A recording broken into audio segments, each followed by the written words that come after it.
guys, how's everyone doing? So we got some boxes in from Amazon. These should be our brooders. We're going to go over some of this stuff in here. This is a brood heater. There's probably a bunch of other stuff that I've ordered in here that don't really need yet, but I have a tendency to order ahead of time.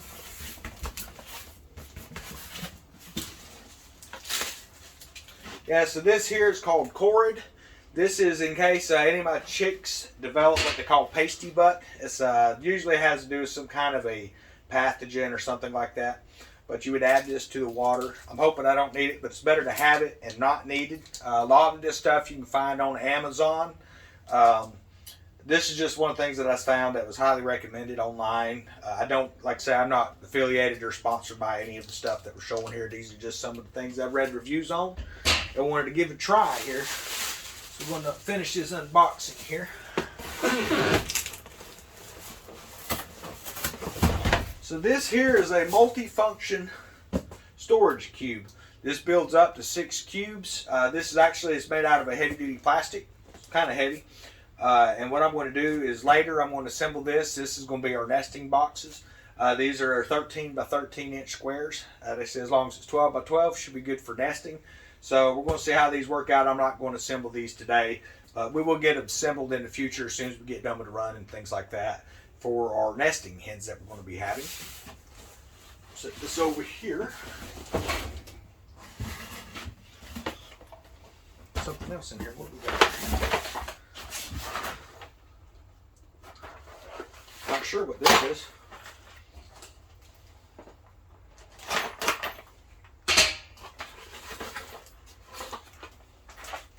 Okay, this is just some accessories that I had picked up for later on for the chicks or chickens. They say you want to keep them entertained. So this just hangs inside the run area. So it's got like a xylophone. It's got these spikes that you can put like cabbage heads and different types of vegetables and stuff on just to hang for them. And everything comes with chains. Then it has this roosting swing. I've got a mess here, haven't I? Look at this tangled up mess. Yeah, so then you have this roosting swing. Like I say, there again, it's got chains you can hang everything from. Yeah, so your chickens can roost, do what they got to do, peck at the balls, things. It's just stuff to kind of keep them entertained. I'm going to make some roosting poles. I looked online, and most of the stuff that they have online, while it looks cool, it's not worth $20 in my opinion, because really to build a chicken roost, all you need is a nice straight stick. Some old boards, you know, just an area for them to roost up. So this is box number 1. It's been checked out. Let's see what else we got over here.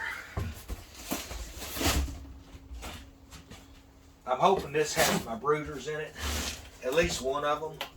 Looks like one of my packages was delayed. That heat lamp was bought yesterday over at Tractor Supply. It's been doing a great job keeping this room kind of warm. Just the ambient temperature in it. I'm not going to rely on it too much to actually add warmth for my birds.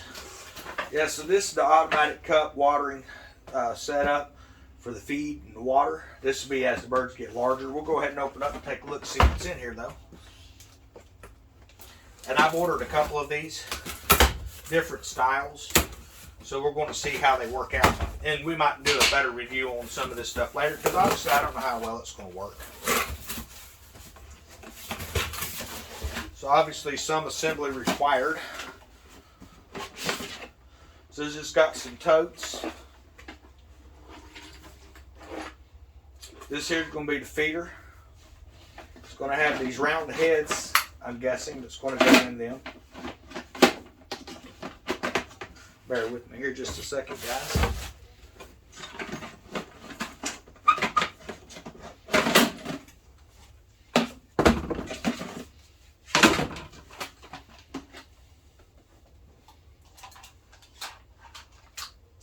Yeah, so it gets these round heads, and they just sit in there like this up against the container wall.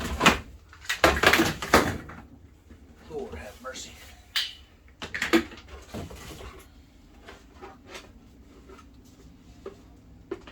So you're going to have to disassemble this somehow or another. Let's see what we got here.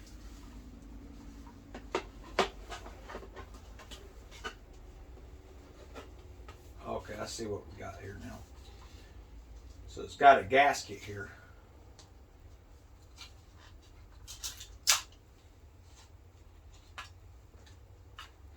And that's going to have some bolt holes that line up and some stud holes.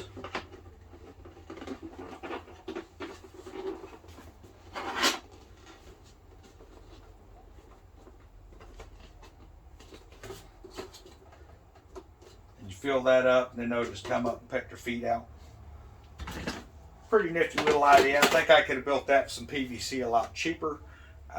We'll see how it works out. Then some of these watering cups here. So these actually work off of a float system. I had some for the quail where they have a little tip that comes out and they got to bump it to get the water out. It was kind of hit and miss, so I want to go something with a float. So as this runs out of water, it raises up and it's going to fill it up with water, just like in a toilet float. So that's going to hook to the side of our water dish here, like so. So that should work out pretty nice.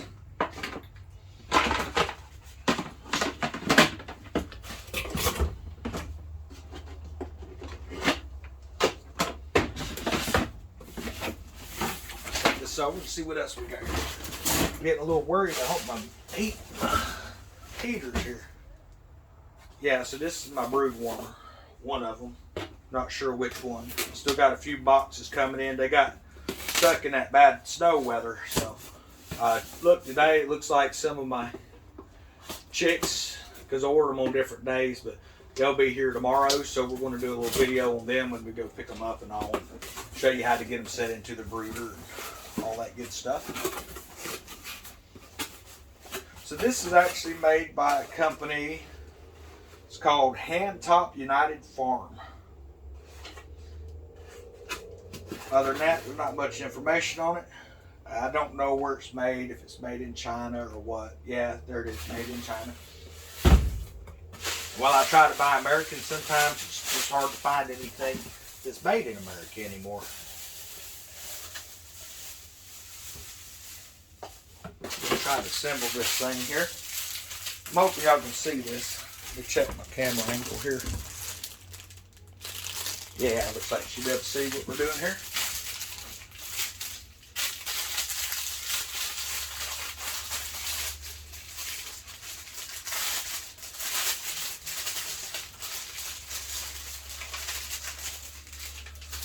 Directions, do we need them? Might go ahead and check it out. So this is kind of interesting. We're going to go ahead and check the steps on this. So in order to get to directions, you have to open this bag. Step one on the directions is open the accessory bag. So there's going to be a little common sense that plays in this, because you're not going to get to this unless you know to open the bag. There's a feather accessory and tape. Stick the tip of the feather ornament with adhesive tape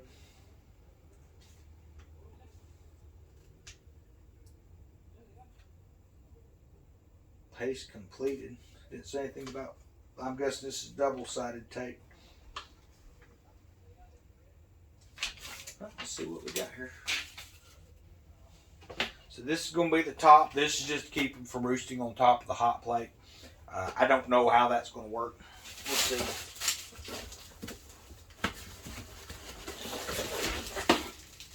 So these are going to be our legs for adjusting. These are a heavy duty plastic, it feels like. Hey, here's just some more information. This is for adjusting the heat plates, okay.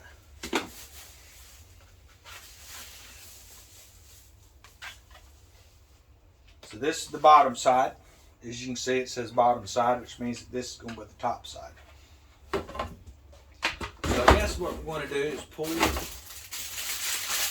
our feathers out here. I don't know if I want to use these things or not, to be honest. They say it gives extra security for the birds, makes them feel like a mommy hen. The other sets I bought doesn't have it. My guess is they're just going to climb on this, pull it apart, and poop all over it. But I don't really know. We'll see how it works out here.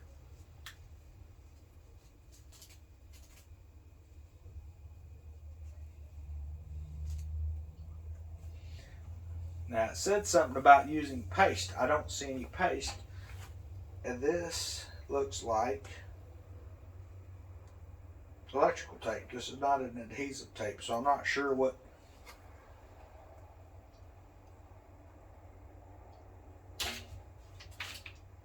Doesn't make any sense to me, guys. Yeah, so we're not going to use this. I just don't think it's going to be viable. I think they're going to crap all over and it's going to get nasty and dirty. And you want to keep your coop area clean, because if you don't, you're going to end up. I will keep the electrical tape. Put that in the pack later.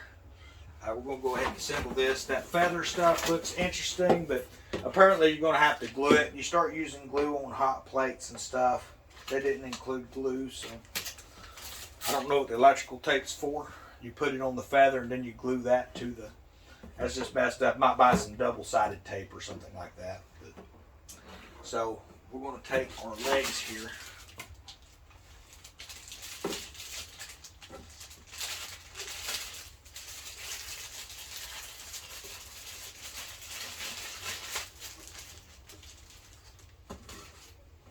So I'm going to guess that these little tit on there is going to be down, but we'll double check, or it might be the rubber side down actually.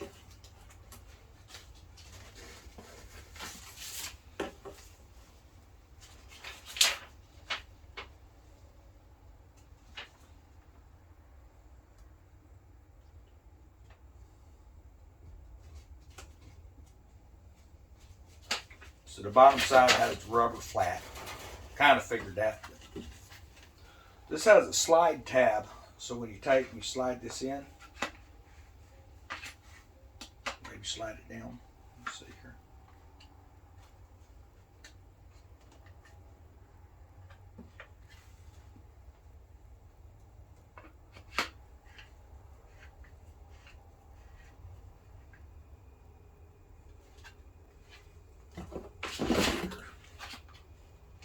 Okay, so you push this in to slide the pole through, and you're going to adjust your height. And I'm not really sure what height I'm going to need until the chicks come in, because like I said, this is the first time for me. I'm not really sure how large these chicks are going to be. Some I'm sure are going to be larger than others. Now I was watching another channel called Oak Abode, and they have quite a few chickens. They free range and things like that. And the lady that's on there, if you're looking at chickens, and I don't cover everything, which I'm not going to be able to. Like I say, I'm new to this. She suggested putting these in inclines rather than flat. And it makes sense. Why? Because your birds are going to be, they need more warmth. They're going to go to the side that's a little further down. If it's getting too hot but not really warm enough to come out from under it, they're going to move to the taller side. So kind of made sense to a degree.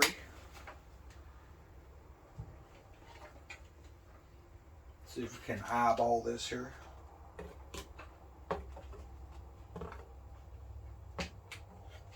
Pretty good there. We'll make this side just a little higher, I think.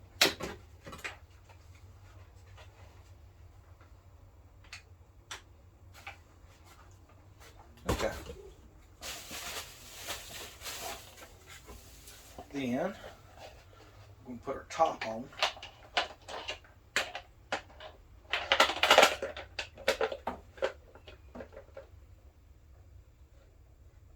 And apparently that's all there is to it. Double check the direction, make sure I didn't miss anything, but I don't see any extra parts here.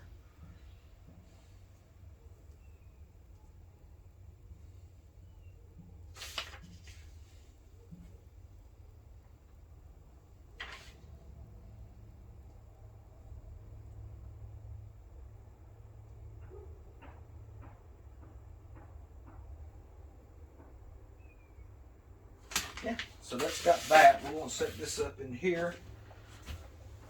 This connector cord, or unwind our cord, unspool it.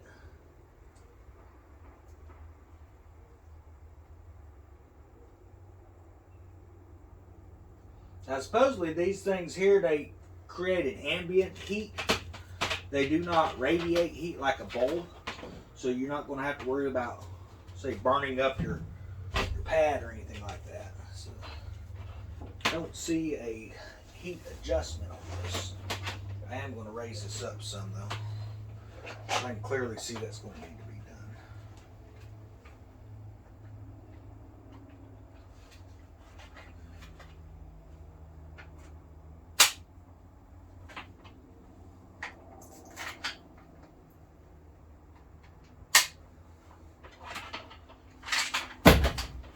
Well, that was smooth, wasn't it?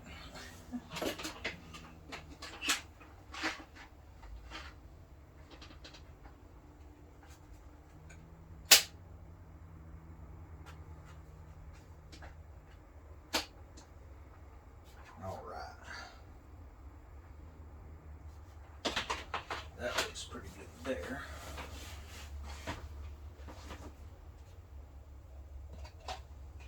Put our top back on. I guess this just helps keep the birds from pooping on everything.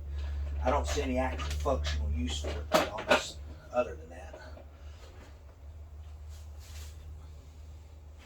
So that's got that one. Our other brooder is hung up in the snow.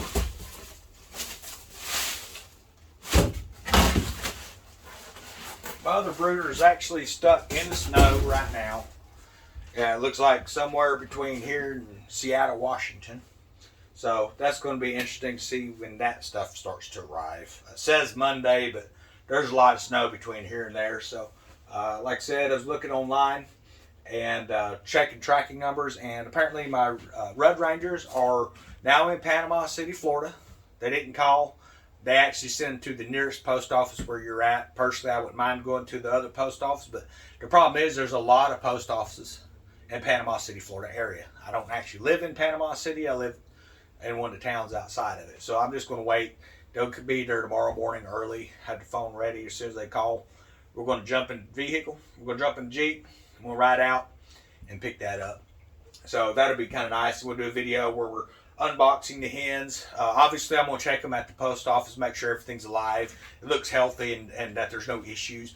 So you're not going to see the true unboxing there. But as soon as we get them to the house, we're going to get everything set up in here. We've got it all set up now. This evening, I'm going to come in. I'm going to put my honey water, which is just a quart of water to 2 tablespoons of honey. They actually sell this pack of, it's called Save a Chick or something like that.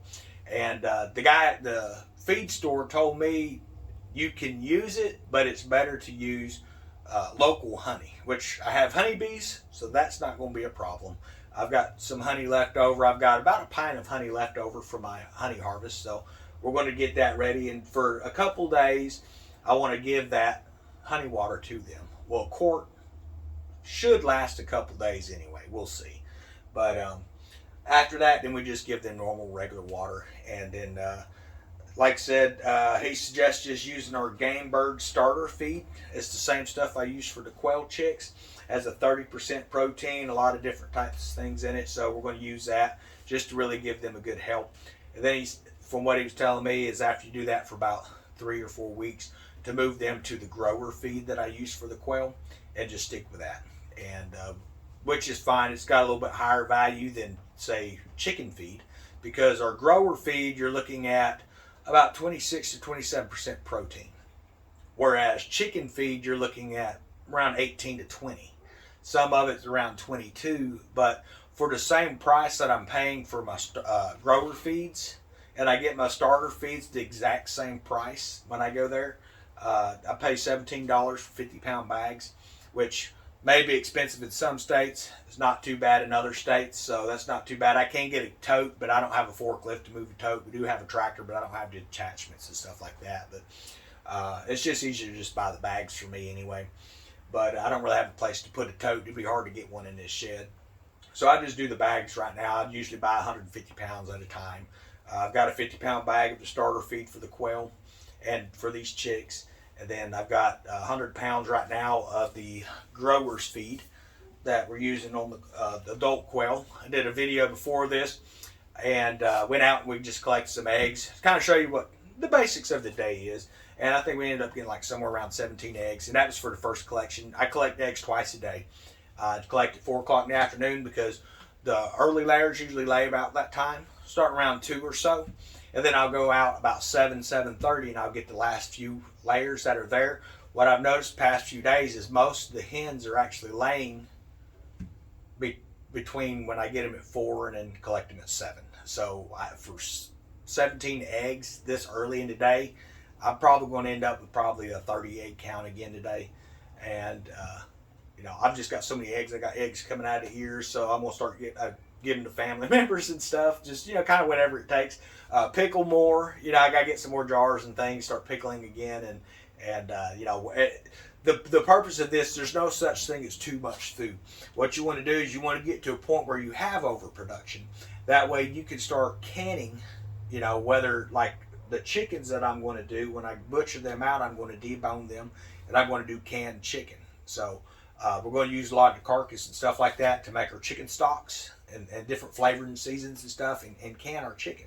So that's going to be pretty interesting because I've never done it before, but I've been reading a lot online, watching some videos and stuff, and there's so much information. We live in a technological age where you can get information on anything. Doesn't make you a know-it-all, but you can learn enough to put it into practice. And then eventually, as you practice and you do it more often, then you're going to get better at it and share that knowledge with other people. And that's what I want this channel to be. One source for survival and for sustainability. I haven't been doing a lot of survival videos. My brother has a channel. Used to be Central Florida Prepper. It's now Survival Living.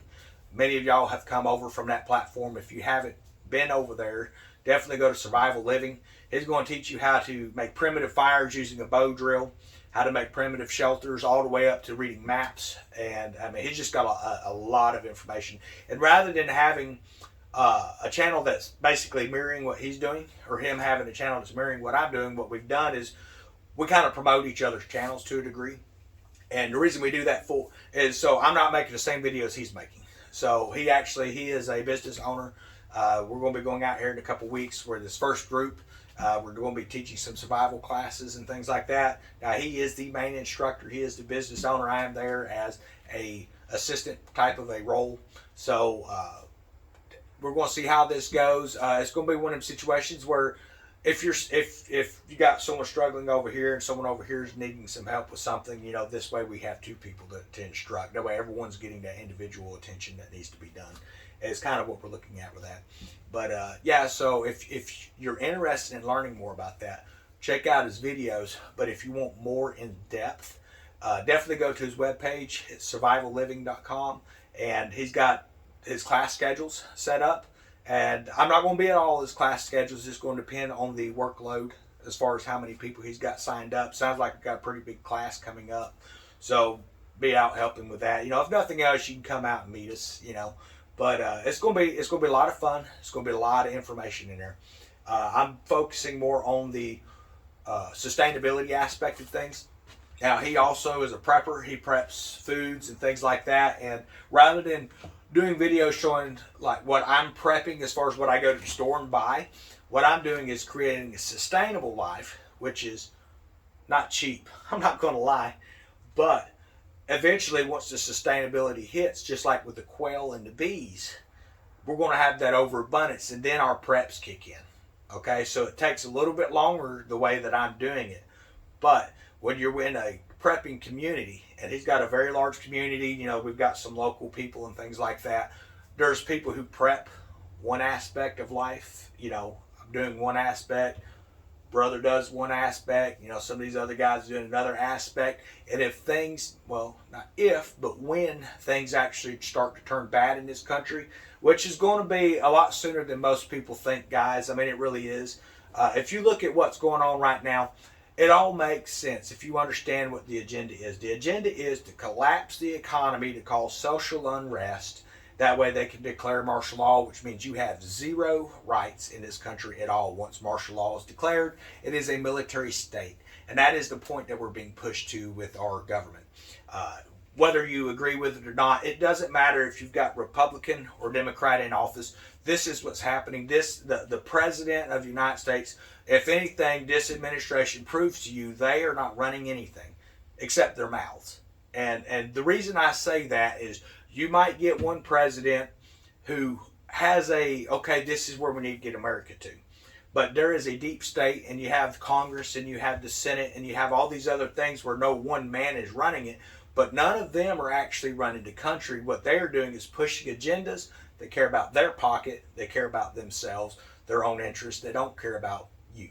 They don't care about me. They don't care about anybody but their own interest. And that's where we're at in this country today. If you've got right now, you're pushing that people have to be compliant and forcing you to take things that maybe you don't think is healthy for you, or you're going to lose your job. And that's coming. I mean, it's already here, but it's going to get even worse. You know, when this pandemic first started, just one thing I'd said that they're going to come out with a vaccine and they're going to enforce it on everybody. People aren't going to take it. Then it's going to come down to where you can take it or you're going to lose your job. And that's where we're headed. You know, that's where we are. It's not headed there. It's where we are. You know, we have to be real about this. Now, do I have a problem with taking the vaccine? I don't have a problem as far as, you know, I don't think, you know, it's not up to me to decide what's best for you any more than it's your, you know, right to decide what's best for me. So I decided based off my health and based off what I feel and what I believe that I'm unvaccinated. I'll stay unvaccinated. I don't care if they come down to the house and they kick the door in and they go take a vaccine or get locked up. It does not matter to me, whatever. Before it gets to that point, I imagine our groups and stuff that we're going to leave cities and towns and things like that. But that's where we are today. I know people that have lost their jobs. We're talking nurses, doctors, okay, engineers, people in the Air Force, people in the Marines, people in the Army. They've been in there for a while, and they said, you know, it's against my religious belief to take this. So they were supposed to be given religious exemption. But instead, what's happened is they're removing our armed forces. Why? Because they want people who are compliant. They want people who's going to follow orders. You're going to take this? No, I'm not. This is how I feel about it. This is the way I believe. That's fine. They're not penalizing them, giving them dishonorable discharges, but they're not allowing them to stay into a position where they can uphold their oaths. And that's what this is about. This is not about this pandemic is going to wipe out everybody in the world. It's not. If it was that bad, we would be walking down the street and there'd be a lot of people dead right now, and that's not what's happening.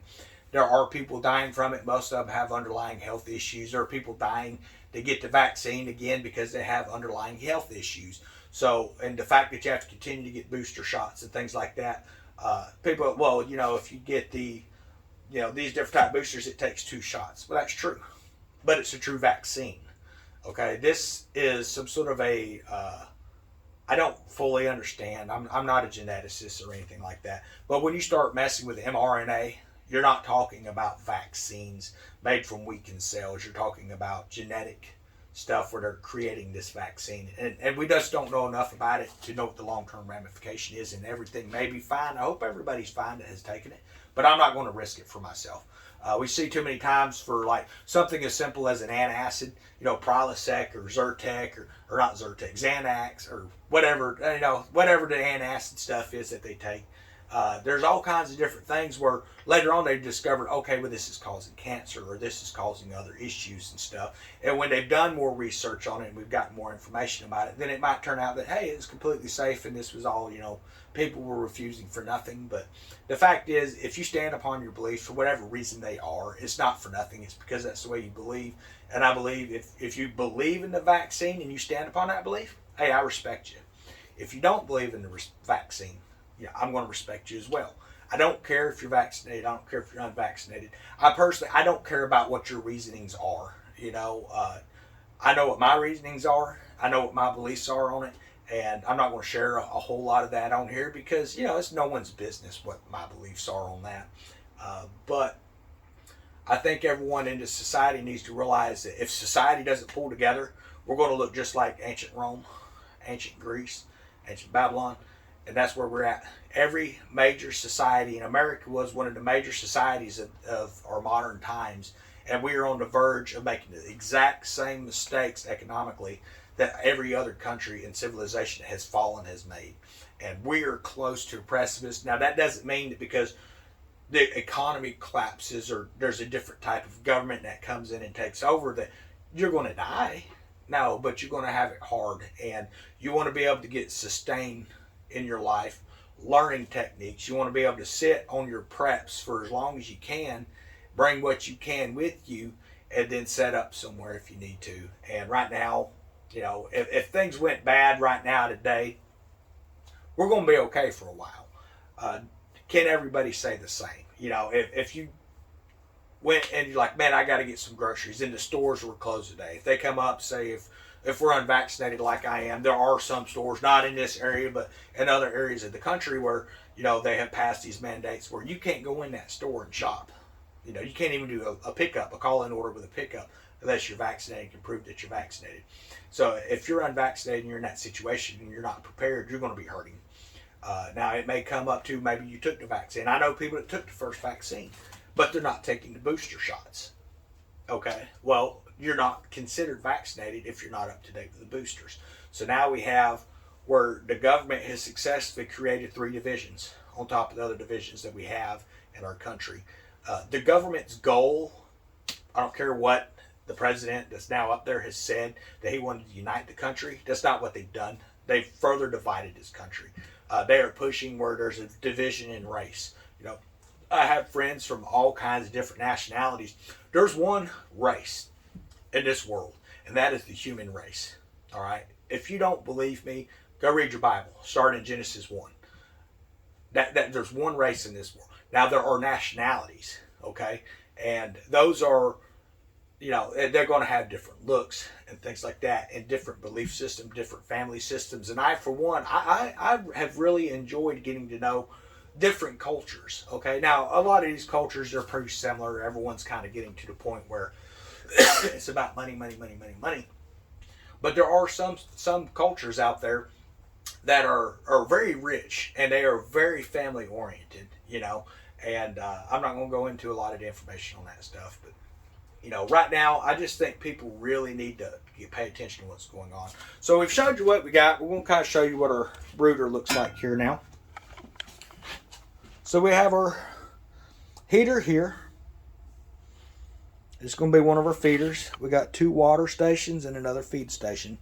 So I'm already seeing these water stations. There's nothing in here, and we're getting this flake is already in our water stations. So I'm going to have to figure something out to lay in here. I've got a couple of lids. I'll probably put some lids under these things just to kind of keep the molts back. That's not going to keep from getting filled. I always check, especially like my quail, I check hourly, every couple hours to make sure that the water stations aren't stopped up. I'm going to have to do that with these chickens, I'm sure, too. But everything seems to be going pretty good. This will get moved around. There's going to be another heat brooder in this corner whenever it decides to show up. I will probably lower this lamp down just a little bit. It's keeping this room pretty warm. Sorry about that, guys. It's keeping the room pretty warm in here, but I can feel my ambient temperature is about 70 degrees. You might be wondering, how can you tell that without checking it? I worked in food processing plants as an industrial maintenance guy. I've gotten pretty in tune to be able to feel the difference, off the back of your hand, air ambience, temperature ambience, things like that. And this needs to come down, I'm guessing probably another foot. So what I'm going to do is I'm actually going to take this loose. We're going to drop a chain down, and we're going to lower it a little bit. What we don't want to do is get too close to these plastic sides, because I don't want them warping and melting. And we don't want to set the mulch or the flakes on fire in there either. So, but that's just kind of where we're at. Sorry, it just turned into a longer ramble video than I had intended. But I hope everyone's having a great day. We're picking some chicks up tomorrow. We got another load coming in on Monday.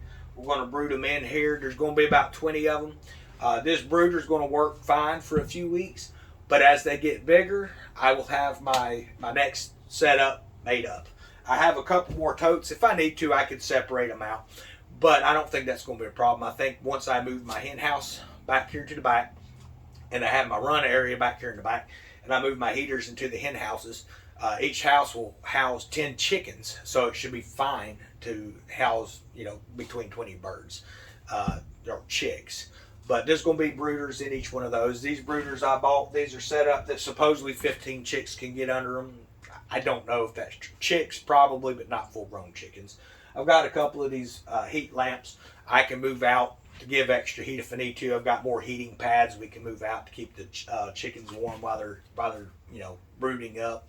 But my plan is I'm just going to set another brooder in here because I don't want a lot of cold air blowing. We're kind of right now in this bulk of winter time. Maybe it's not the best time to start brooding chicks. I would not recommend it if you don't have an area to do it. But I've got this pretty good sized barn here. It's 8 by 12, not real big, but it does fine.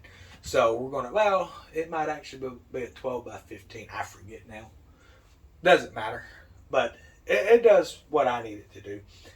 We have a mulcher in here, so we've got a lot of different types of trees that have come down. A lot of them are oak trees and stuff. This spring we're going to get this out. We're going to be making our own mulch. The reason we do that is we're going to have a dedicated run for certain types of chickens that's not going to be running around, you know, in the tractors that are going to be in the backfield. These are going to be more of a yard bird or a farm bird, and we're going to be mulching. So definitely check for those videos in the future as well. We've got a lot of different aspects that we're going to be going over. We're going to start doing fishing on this channel as soon as the weather starts to come back, get a little better. I had actually planned on doing that this week. We kept getting these cold rains in the area, and while you can catch fish in that, I'm a fair weather fisherman. I just always have been. I'm not going to stand outside in a lightning storm to fish. I mean, I like fish, but I don't love fish that much. But I hope everyone has a great evening. I hope you enjoyed this unboxing video and getting the rest of the brooder set up. Until next time, everybody have a great day, and check back tomorrow for a new video on, we may actually do this as a live stream so we can kind of answer questions. We'll have to see how that works when we're loading our chicks into this brooder here. Everyone have a great weekend.